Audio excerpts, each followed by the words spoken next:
Ça fait plusieurs jours que je marche dans la forêt japonaise sur un chemin de pèlerinage qui s'appelle le Kumano Kodo. Pendant plus de 1000 ans, cette piste a été empruntée par des poètes, des samouraïs, des empereurs et aujourd'hui des touristes. Mais c'est pas pour vous parler d'histoire ou de spiritualité que je suis ici. Ce qui m'amène, c'est une invasion biologique très particulière, celle des ratons laveurs.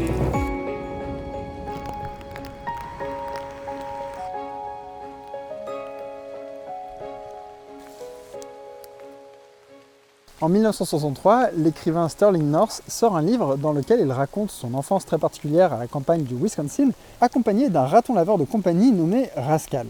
Ce livre est très touchant et il cartonne aux US. Et il est adapté à la fin de la décennie par Disney. The fact of the matter was, it was turning into the most wonderful summer of my life. Un peu moins de 10 ans plus tard, apparaît une autre adaptation, ici au Japon, la série télévisée Araiguma Raskaru, littéralement raton laveur Rascal. C'est l'histoire d'un jeune garçon qui récupère un raton laveur, l'amène dans sa famille pour en faire son animal de compagnie, et ils deviennent meilleurs amis. Mais l'animal reste sauvage, et sa place est-elle vraiment parmi les hommes? Je vous spoil un peu, non. Et à la fin, il retourne dans la nature avec les autres ratons laveurs. La série est un énorme succès au Japon. Ils en font des jeux vidéo, des produits dérivés dans tous les sens, et évidemment, très vite, les enfants japonais veulent eux aussi leur propre Rascal. Honnêtement, ils auraient juste pu attendre de regarder la fin de la série, ça leur aurait peut-être évité quelques embrouilles.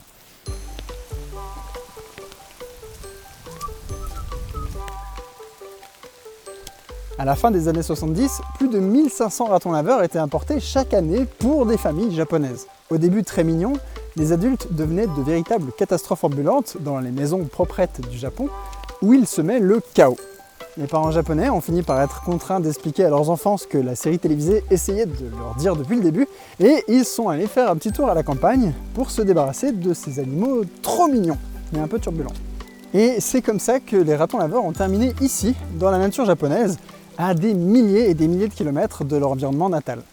Si on y réfléchit, c'est quand même un peu marrant que tous ces enfants japonais aient vécu leur propre version de l'histoire de Rascal, avec la fin et tout et tout. Et c'est aussi marrant de se dire que l'auteur du bouquin original, Sterling North, a en fait provoqué des milliers d'échos à son échec personnel, juste en racontant son histoire, et ça, très loin du Wisconsin, sur une île dans le Pacifique. Je suis pas certain que c'était son ambition de départ. Dans tous les cas, cette liberté nouvellement acquise n'a pas du tout été un problème pour les ratons laveurs. Ce sont des omnivores très adaptables, ils se plaisent n'importe où. Aux abords des villages, ils mangent le contenu des poubelles. Vers les fermes, ils mangent les cultures et ils tapent dans les réserves, ce qui coûterait plus de 300 millions de yens en dégâts par an. Et dans la forêt, ils mangent de tout, comme les écrevisses japonaises ou la salamandre d'Ezo, qui sont typiques d'ici. Bref, ils se débrouillent quoi. Au Japon, ils n'ont pas de prédateurs naturels comme en Amérique du Nord avec les coyotes et les loups, donc leur population grandit très vite. Si vite en fait qu'ils sont présents aujourd'hui partout, dans toutes les préfectures du Japon. Mais le problème, c'est qu'ils font des dégâts. En plus de voler aux agriculteurs, ils propagent des maladies, comme la rage, ou un ver nématode qui est capable de provoquer des symptômes neurologiques très graves, et 90% d'entre eux sont porteurs. Sympa.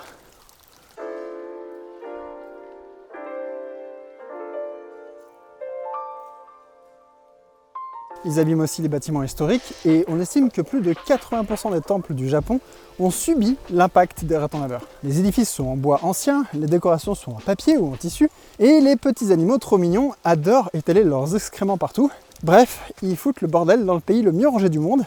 Ça va pas du tout. Les ratons laveurs ont aussi un impact sur un animal local avec lequel ils sont souvent confondus, les tanuki. On dit chien vivérin en français, mais je trouve ça moche donc tanuki. Ah si, oh c'est mouillé! Le tanuki, c'est un canidé qui est très important dans le folklore japonais. Il est souvent représenté avec un chapeau de paille, une gourde de saké et une paire monumentale de testicules. Et il est partout dans les productions japonaises. Et le truc, c'est que le tanuki n'a aucun rapport avec le raton laveur. Mais vraiment aucun. D'accord, ils ont aussi un masque facial et ils ont à peu près le même régime alimentaire et ils sont aussi extrêmement mignons, mais c'est à peu près tout. Ce sont des canidés et ils sont en fait beaucoup plus proches des loups que des ratons laveurs et les deux espèces ont divergé il y a plus de 45 millions d'années. À titre de comparaison, c'est à peu près la même distance phylogénétique que entre les hippopotames et les baleines. Donc non, vraiment rien à voir.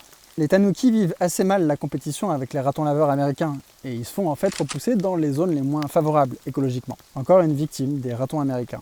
Et c'est assez cocasse parce que ces mêmes tanuki ont été introduits en Europe dans les années 30. L'URSS voulait faire des vêtements pour l'armée rouge avec leur fourrure et ils ont fait des élevages qui ont fermé à la fin de la Seconde Guerre mondiale. Relâchés dans la nature, les tanouki ont colonisé toute l'Europe et ils sont considérés depuis 2019 comme une espèce invasive. L'ironie de l'histoire est savoureuse. Ah oui, et c'est cocasse, mais le tanuki fait aussi partie de la liste des espèces qui sont suspectées d'avoir transmis le virus du SARS-CoV-2 à l'homme dans le marché de Wuhan. Allez, hop, on reprend.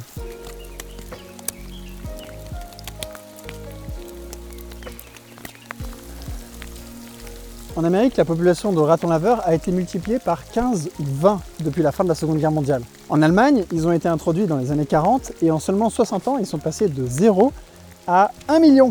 Il y en a partout. Donc les gens qui aiment cette bestiole devraient être ravis. Il y en aura bientôt partout en Europe. Mais c'est quand même un peu inquiétant parce que les invasions biologiques, comme celle du raton laveur, font partie des premières causes de disparition de la biodiversité. Depuis le XVIe siècle, 300 espèces se sont éteintes au moins en partie à cause d'une invasion biologique. Et évidemment, c'est un chiffre qui ne va que grossir. Le xénique de Stephens, un oiseau qui vivait au large de la Nouvelle-Zélande, a par exemple complètement disparu à cause d'une population de chats domestiques. C'est vrai que c'est dommage, il ne volait pas. On reparlera des chats dans un autre épisode, parce que c'est un très gros sujet, mais le fait que pas mal de ces espèces invasives soient considérées comme mignonnes est un vrai problème, et empêche de régler la situation. Au Japon, le gouvernement a réagi très rapidement. Il a interdit l'importation de ratons laveurs sur son territoire, et il a lancé une série de lois pour définir le raton laveur comme espèce invasive, avec des campagnes d'éradication à la clé. Sauf que les chercheurs se sont rendus compte avec des sondages que les gens ne sont pas trop d'accord pour éradiquer ces animaux trop mignons. Seulement 31% d'entre eux soutiennent cette éradication, qui est pourtant la seule méthode qui existe pour enlever cette espèce du territoire. Oui, mais en même temps, il est trop choupi, regardez avec ses petites patounes là, et puis quand il marche comme ça, il est trop chou. Conclusion, les campagnes d'éradication ne marchent pas, faute de soutien politique et financier.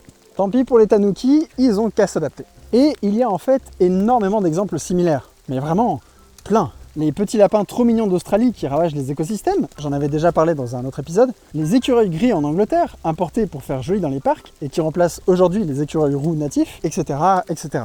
Et la protection conférée par la mignonnerie peut aller vraiment très très loin. En Guadeloupe aussi, le raton laveur a été introduit, comme 1200 autres espèces d'ailleurs, et on a longtemps pensé qu'il était en fait natif. Il fait des gros dégâts sur l'agriculture, comme partout en fait, mais il est tellement mignon qu'on en a fait une espèce protégée, et même une mascotte du parc national. On créait des timbres à son effigie. Bref, le raton laveur de Guadeloupe a mené un hold-up incroyable. Vraiment, c'est une imposture de génie. Et il a fallu attendre 2018 pour qu'on considère enfin les ratons laveurs comme une espèce envahissante, après beaucoup de débats. Voilà, donc les ratons laveurs ont encore de belles années devant eux parce que leur mignonnerie leur confère une sorte de protection automatique, une sympathie de la part du grand public. Une sorte de bouclier protecteur plus 10 contre l'éradication, quoi. Et si on y réfléchit, c'est un peu fou. Parce que la mignonnerie est un trait biologique complètement accidentel. Le fait de plaire à des primates en vêtements ou de ressembler à un Pokémon est pourtant devenu extrêmement important pour leur survie. Donc voilà, si jamais vous voulez envahir un pays, pensez à être kawaii d'abord, ça aide. Allez, plus que 8 heures de marche.